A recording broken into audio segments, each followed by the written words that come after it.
Updating your payout destination on Gmail is essential for ensuring that you receive payments correctly. Follow these steps to make the necessary changes.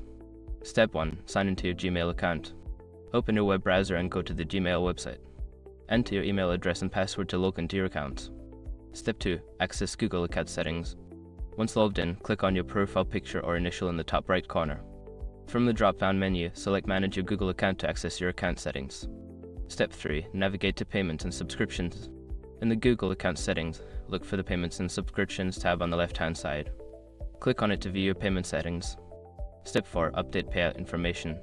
Under the Payments section, find the option for payout methods or payment methods. Click on it, and then select the option to edit or add a new payout destination. Follow the prompts to enter your new payment details. Step 5. Save changes. After entering your new payout information, make sure to review it for accuracy.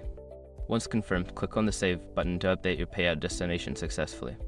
Make sure to check your email for any confirmation messages regarding the changes.